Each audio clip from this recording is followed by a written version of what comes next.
work for Dad. It's where we could use some of the VIP teams, fancy intro music. Next slide. So this is a breakdown of energy usage in the U.S.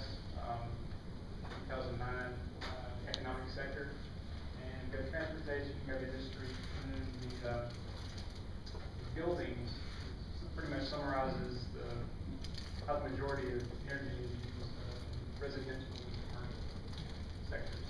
Pretty much it's powering and maintaining buildings for comfortable to live in. And in buildings, energy tends to be spent on the same things. In homes, we've got heating and cooling, it's a little bit less than that. And in water, less, and then also and some practical tips for get the most bang for your buck. Starting with water, of course, some other teams have already talked about insulating and weatherizing the homes. Probably the most important factor. Leaking hot or cold air out. Obviously, you got to expend more energy to reheat or recool the air. There's something you can do yourself at some point, and probably behooves you to find get an audit from a professional team. They can pressurize the house and find where air is leaking out. So, always, if you had that team yourself, about 25% of heat loss in the average home through windows, and there are two things. The lab was built back in 1998. We're looking at maybe 14 years now. We're making a lot of changes. We just replaced the outside air handling unit, which is a 150-ton unit with the new ones. That's more energy efficient. And you were talking about energy management system. You know, we're currently wanting to upgrade that system. Looking at $100,000. So some of our biggest problems is the money. So, but as far as lights and balances, that's another area that we're looking at. Every time a light goes out, we replace it with electronic. So, just a few things. Any questions? Thank you.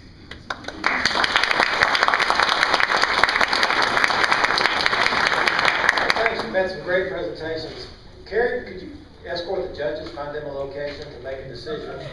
And while they're doing that, Robin Lackey is going to give us a brief presentation about her home. She built an energy efficient home, and she's going to give us some very practical tips on how she.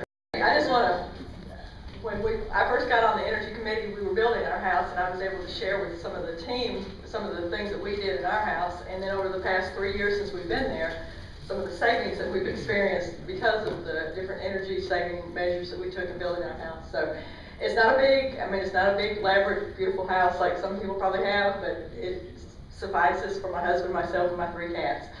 But anyway, you can go ahead. This is just the construction phase, this back porch. We did, some of the things that we did do, we did extra insulation. You can go ahead and, we've got exhaust fans in the attic that are thermostat controlled. When it gets to be a certain temperature in the attic, they automatically kick on, which pulls all the hot air out. But like I said, we did extra insulation in the walls. We did interior insulation, walls, exterior extra in the ceilings. I've got lots of windows. I like lots of windows. Go ahead. That's like my dining room area, the Bay Area. The windows we used were the low E, double paned insulated windows, which reflect the sunlight, reflect the heat all the time. All of our appliances, you can go ahead, they're just pretty much all construction pictures, but anyway, that just kind of shows you all the windows. We did go with the Renai hot water heater, the on-demand hot water heater, and I tell you what, it's well worth it. That's in the construction phase, so the guts aren't in there yet, but our hot water is gas or propane, and it has saved us. I'm a numbers person, people person, so I did kind of an average of what our electric, gas, and water bills were from 2009. We had one of the things we did, we put in gas logs for our heat, and pretty much in the wintertime, that's all we use. We can turn on that, and it keeps the house warm. I keep my 2 front bedrooms and front bathroom doors closed, which helps, and all of our doors are solid wood, so air doesn't seep through them. But that keeps our house warm, and that's with the propane. Let's see, what's the next one? Anyway, like I said, we've got lots of windows, big windows. I like lots of light. Okay, that's just the front of the house. We finally moved in, like I said, in 2009. And that's today. Our average electric bill in 2009 was $71 a month. In 2010 was $67 a month. 2011, $64 a month. And so far this year, our average electric bill is $57 a month. That's during summer, winter, all the time. Our gas bill, we on a budget plan, it's $100 a month for our propane.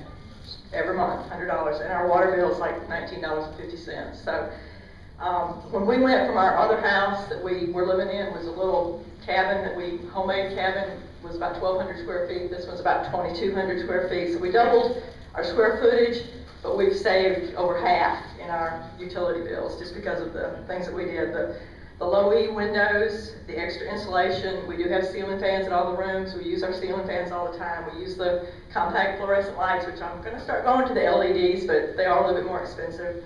All of our appliances were Energy Star rated.